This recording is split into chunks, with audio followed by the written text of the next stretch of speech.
Hey guys, what's going on? This is Andrew here today, and we are going to be finally showing the pickups that I got that I've been meaning to make a video on for quite some time. So, there are going to be 4 consoles in this video. Yes, 4. I went on a crazy spending spree, and there's also going to be games that I am going to be showing in this pickups video as well. So, essentially, it went from one thing to just going crazy and getting a ton of things because every single time I found something, it usually was because of a good deal, and then it ended up turning into where, like, some things weren't working, and then ended up, I got stubborn that they weren't working, and ended up just getting them for the regular price that you would find them for. So, yeah, it kind of got out of hand, I will say, but I honestly am very happy with what I got this past month. It's definitely going to be holding me over. I mean, I already have a lot of stuff in my collection that's holding me over, but this is essentially just going to be, you know, some extra stuff to add to my collection that I am excited to show off to you guys today. So without further ado, let's get into actually showing what I got. Alright guys, so console number 1 would be the backwards compatible PS3, aka the CECH E01 model. So there are 3 backwards compatible models out there. This one is the 80GB partial emulation model. There's also the CECH A and B, and those are the native PS2 backwards compatibility models. So I'm not really too familiar on exactly what kind of emulation is going on in my PS3. I just know it's not native PS2 gameplay that you would see on the other 2 models. But regardless, I don't care. I got the thing for a really nice deal of 140 bucks. The thing was in really good condition when I got it. It came with all the cables, came with, well, it didn't come with the controller, but it came with all the cables, and I already had 2 PS3 controllers, so I figured I didn't care if it didn't come with one, but I got the thing for a decent deal. 140 bucks I still think is great, and it actually ended up replacing my other PS3 that was having HDMI issues. Essentially what was going on with the slim one was that it would connect to the TV for a little while, then it would kind of like the signal would cut, and then after 2 minutes it would come back on. That was starting to piss me off, so I knew I soon would need a PS3 replacement. What better replacement than a backwards compatible one? So that one I'm using as my main PS3 now, and don't worry, the CECH E model has a much smaller failure rate than the A and the B model, so I really hope this doesn't end up failing. If it does, I will get it repaired and have somebody reball it, which I heard is the way that you repair the thing. That's as far as I know, but anything happens to it, I'll get it reballed, worst case scenario. As of right now, I am loving the thing. I've played a few PS2 games on it. I haven't really touched PS1 on the thing yet, but I really haven't noticed any issues with the emulation portion of it, so I can't complain whatsoever. Other than the PS3 that day, I also got myself MX Unleashed for PS2, which is one of my favorite games I played on the original Xbox. I played it on there, and it looked alright. It didn't look as good as when I played the original Xbox version on my 360, but it did look semi-alright. I don't know why it didn't give me the option to play in 720p or 1080i like you were able to on the PS2, but it is what it is. I'm not going to complain because, I mean, it still looks nice on the TV, and, well, I got myself a backwards compatible PS3, and I'm loving it so far. So, something else I got with it, which isn't really PS2 oriented, happens to be the Xbox Music Mixer game. This is an Xbox exclusive. It comes with a microphone. I got the microphone. It came with this little mixer. I'm not currently using this on my OG Xbox right now. I am using the microphone itself on one of my speakers, so just in case I have anybody jam. As you guys know, I do play the guitar, I play drums, and every once in a while I'll jump on some vocals for certain things. If anybody ever wants to jam, I'll just have them come to my house, and now I have a microphone that's compatible with my amplifier. Yes, I talked really fast, sped through all that. I know it was still a 3-minute clip, but still very happy to have my backwards compatible PS3. Let's talk about what else I got. Alright guys, so console number 2 ended up being the PSP 1000, and this was the most annoying thing to get my hands on because this actually was my 4th PSP 1000 that I've ever gotten, and the only one that has ever worked. So, little story time. I'll try to break it down as fast as I could. Essentially, the first time I went to a thrift store without a good return policy, they said the thing was working, and there was no return policy on it. Unfortunately, I brought it home. It worked for about 5 minutes and then would shut off. There was a problem with the system, couldn't return it. Second time, about 2 years later, which was about a little less than a month ago, I got a PSP that was said to be working. I got it for only $50. It came with the charger, and that was it. And so I figured, you know what, let's get that. I picked it up. Thing was in really, really good condition, and I didn't have any games at the time, so I assumed that so I didn't even try testing a game on it. I assumed everything was working. I didn't really know how the UMDs worked on the PSP since I didn't research it, so I didn't know, like, how delicate those UMD drives were, or the fact that they even read a disc. What ended up happening was I went to my local retro game store, bought a game, went home, and the thing just would not read anything. I even tried going back to the retro game store to see if it was the game. No, it was the console. So I ended up giving the guy a 5-star rating, and when you do that on Mercari, there's no return past the rating period. I feel like a dumbass for doing that. I should have gone to and tested it before I gave the 5-star rating, but the thing was in such good condition that I just didn't think there was going to have any issues, but unfortunately, there were. I ended up reselling that thing along with the other broken PSP and lost only about $10 on it, which is perfectly fine, is what it is. Then then the next thing that comes along, I get another PSP 1000, looks to be in great condition, everything is going pretty smoothly with it, and then it turns out that the UMD drive is perfectly fine, everything reads, stick drift. Major stick drift. The thing would just constantly push down, and I had no repair tools for the thing, and I didn't plan on buying any repair tools just in case it wasn't working. So I talked to the seller. The seller was probably the best seller I've ever communicated with. They were so understanding. They didn't realize that there was an issue with the thing, and essentially what ended up happening was I finally ended up returning the thing, and they gave me, not only did the PSP come with, you know, just the standard stuff it came with, it also came with 8 games. The seller ended up letting me keep all of the games and just told me to return the PSP itself. So very, very grateful for them. Ended up returning the PSP, and then the next day I went to my local retro game store, Game On. They ended up hooking me up with a PSP 1000 in really good condition for about $120, which is still a little bit pricey, but honestly, I was done buying them on Mercari or getting them elsewhere. I wanted one that I knew that worked, and I just paid the price for it. So it is what it is. I finally got my PSP. I am loving the thing so far. I cannot believe that this thing didn't outsell the DS. It honestly is such an underrated console, and might honestly be one of my favorite handhelds of all time now that I've gotten my hands on it. So other than the PSP, I got some stuff with it. I did mention that it came with a ton of games, so I'm going to show those off, and then I'm going to show the games that I got after I bought my PSP. So we got FIFA 07, which came with it. We got Ben 10. We got a Ben 10 game. This one is also a game. It also came with movies. So there's Ben 10. We got National Treasure 2, which is a movie. If you guys have ever seen National Treasure or haven't seen National Treasure, definitely go and watch it. We got Sims 2. I think this is Castaway. We've got... I can't read this one because the label is over it, but if you can decipher this, well, good luck. Whatever. Then we got Ratchet & Clank Size Matters, which honestly is probably the best game on this list. I can't believe I got this one. Awesome game. We got Wipeout Pure, another really nice game. I've always been a fan of the Wipeout games. Not like the you know, that TV show game Wipeout. I'm talking about the racing game Wipeout. Always loved those. Then we got Tom Clancy's Ghost Recon 2. We've got some anime game that I also can't read. Oh, it's a Naruto game. I couldn't read the title because the thing was in the way once again. And the very last game that I might actually like better than Ratchet & Clank is Star Wars The Force Unleashed, which is actually the main reason that I got that PSP bundle, because I wanted to play The Force Unleashed on it. If you guys didn't know, The Force Unleashed is on multiple different consoles, and they made a different version for every one of the consoles, and this one is just another one of those versions that I think is really cool. They made it work really well on the PSP. Honestly, it's so much better than the DS version. I love the game so far. So other than the games that came in the bundle, I got SpongeBob SquarePants Truth or Square, which I also have on the OG Xbox or the Xbox 360. I forgot which one I have it on. I just know that I have the game because when I played this, it was exactly the same as the console version I was playing. You know what? I think it was the digital version on the Xbox 360 because I was playing it on my Series X. So yeah, there was that one. There was Secret Agent Clank, which is also on PS2. I plan on getting that one as well.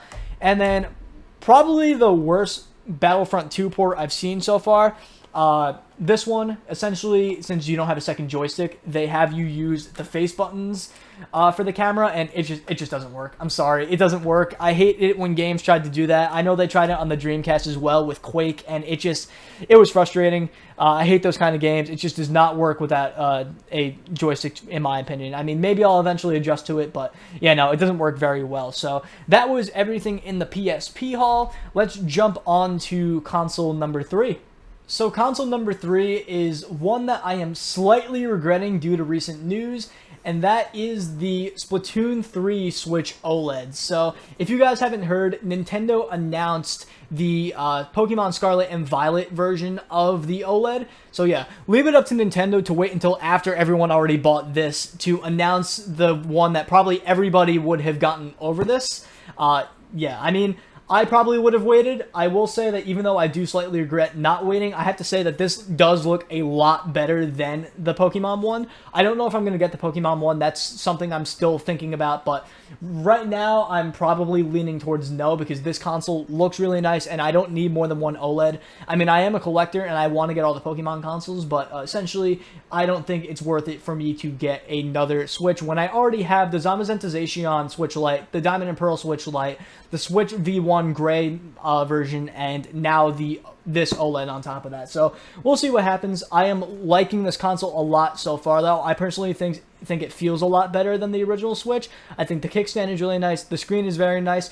The one thing I will say that I told all my friends I told you so to was that I wasn't going to care about the graphics that much, because even though the OLED display makes colors pop really nicely, the Switch still has shitty textures in most of their games, especially Pokemon Sword and Shield. So I'm hoping that Scarlet and Violet irons out those issues, because most games on the Switch don't look that great, and that's just due to the fact that it is extremely dated hardware. I mean, it was dated hardware when it came out. They went with the Tegra X1 instead of the Tegra X2, which I still think was a dumb decision, especially when they're prolonging this console's lifespan for as long as they are.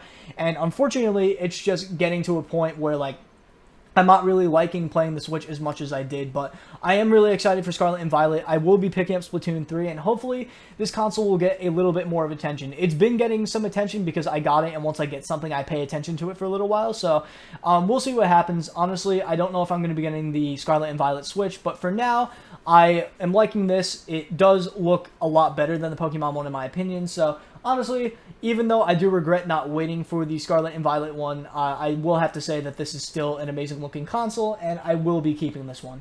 A slight disclaimer, I actually got this on the exact same day as the PSP. So initially I got the PSP and I was saying, okay, I finally got that thing, I'm not going to buy anything else. I saw this on the shelf 2 days after it launched. I assumed that we were going to sell out of this immediately, and that it was just going to go away and I wasn't going to have any temptation because it would already be gone. But no, we still had some in stock at my GameStop, and I caved. I literally just said, screw it, and I did it. So, yeah, this was completely out of impulse. Out of all the consoles I got, this was a complete and total impulse buy. Alright guys, so console number 4, aka the most meaningful console that I have on this list, is going to be the Sega CD Model 1, which now completes the Tower of Power that I've been trying to build ever since I got the Genesis. So essentially the Tower of Power is just the Sega CD, the Genesis, and the 32X all stacked up, and now I finally have all three. I would also like to get the power-based converter for the Master System games, which would kind of also expand on the Tower of Power, but for now, I'm considering this my completion for the Tower of Power, and it just looks completely badass. So essentially, this one also had kind of an annoying story, kind of similar to the PSP, just less steps and less time. So, and pretty much immediately after I got the PSP, immediately after I ordered my first PSP, the one that came in with the messed up UMD drive, I found a Sega CD for 90 bucks. The guy said it was tested and working, just didn't come with the power supply or controllers, which was fine because I have so many extra wires that would power the Sega CD. I had all of the things I needed for it, and that one ended up being the Model 2. So I got it in the mail, I connected everything together, did everything the way that I was supposed to, and the Sega CD would just not power on. So I messaged the seller, he told me, no, it definitely was working. I tested it Are you sure you're using the right power supply? So I took his word for it and essentially said, okay, so my local retro game store opens Wednesday. I'm going to take it over to them to where I know they have working consoles and have them test it there. And if not, they'll maybe do a slight repair on it, since the guy who is there is really good at repairing the things. And I wanted to see, like, if he knew what was going on, if it was dead, if he can even repair the thing. So that brings me to today. I brought the thing to my retro game store, and the guy essentially opened it up. The fuses were fine, but the thing was just in such bad condition on the inside that it was just pretty much, it would have cost probably just as much to repair the thing as get another Sega CD, because you would have had to use just a ton of parts from a working Sega CD. And unfortunately, yeah, the thing ended up being dead. So as it turns out, the seller was full of shit. There was no way that he had that thing working when he had it and when he tested it, because the thing was just so far gone that there's no way in hell that anything like that would have happened in the packaging with how the console was built, and two, the kind of damage. There was just so much corrosion, so much issues on the inside of the thing. Like, I tell you, when I looked in that thing, it was just completely brown. It was just not good. So I think the seller is completely full of shit, and where I was nice to him, I am extremely mad. But luckily, I was able to return the thing through Mercari, and I got all of my money back. I shipped it back, and what I ended up doing was I was gonna wait until my next paycheck to get another Sega CD, and what I ended up doing was, instead of getting the Model 2, I was going to get the one that I really wanted, and that was the Model 1. So, unfortunately, that one also ended up not working. It was from the retro game store. It was one that the guy repaired from like 3 years ago and hadn't left the shelf ever since then. So my understanding is probably that it just ended up sitting there for too long. Maybe the repair was like a repair that made it like temporarily work and just ended up not working past that period. Unfortunately, yeah, the thing just wouldn't turn on, and I don't blame the repair guy for that whatsoever. He's fixed plenty of things I've had before, and I've never had issues with him before that. So I have a feeling the thing ended up just doing it to itself, to where it was just not used at all for the longest time, maybe moved around the store a ton, and eventually something just broke on the inside. But whatever it was, that didn't work. So I went right back to the retro game store, ended up swapping it for another Model 1. That one ended up working. I tested it there, by the way. They let me test the thing there to make sure it was up and running. And yeah, I now have my Sega CD Model 1, and I am extremely happy about it. As you guys may not know, well, not as you guys may not know, you guys may not know, but the Sega Genesis was my first retro gaming system that I got that started my retro gaming collection, so it holds a special place in my heart, and I've wanted to get all of the add-ons for it ever since. I know I spent a lot of money to do it this time around, especially considering what I spent on all the other stuff, but to me, it's completely worth it. I've been wanting to do this for a long time, and due to depression, it definitely is helpful to get something that's going to take my mind off of that. And well, let's just say I have a ton of stuff to basically help me cope with some things. So I'm very happy with everything that I got today. I'm very happy to have my new Sega CD that I've wanted forever. I have a few games on it already, so I'm going to be playing the thing. I'm very happy to have my PSP and all those games. I'm very happy to have the backwards compatible PS3. Very happy to have my Switch OLED, and still not sure if I'm going to be getting the Pokemon version of it or not. But regardless, everything is really cool. I'm really happy to have gotten all this stuff, and although it's well over $1,000 what I spent, I think it was definitely worth the $1,000, and it's definitely put me in a happier mindset due to just having all this cool stuff. So I think one more thing I'm going to say before I finish this video is, other than the Sega CD, it also came with an extra Model 1 Genesis. So I don't know whether I'm going to sell that one or I'm going to sell my first Sega Genesis yet, just because although my first Sega Genesis one technically has a problem with the controller 1 port, it being my first retro game console makes it to where it's that valuable to me, to where it's got that much. I like it that much just because it's gonna be it's sentimental to me because it's my first retro game console. So I'm thinking I might just bite the bullet and get rid of it, because I mean, I've already spent too much money, and at this point I think I need to let one thing go. And since I already now have a Sega Genesis 1 in its place, I think I'm just gonna say whatever, it's time to let one of my consoles go. So yeah, guys, I went on kind of a bit of a rambling spree, but that's the end of this video. That is everything that I got here. Next up, we are going to be doing just a room tour because I completely reconfigured my room. You guys are seeing my new setup, just a part of my new setup, just based on how I'm recording this video. And after that, I'm planning on reviewing both the Motorola Edge Plus 2022 and the Steam Deck, which I'm actually using to record this video and edit, by the way. So far, really liking the thing. I'm using the Steam Deck as my main PC, and I don't even have my other PC plugged in at the moment. I've been using this for the past month, so some cool stuff is coming around, and I hope you guys are here to see it. Thank you all guys for watching this video. I will see you all in the next one.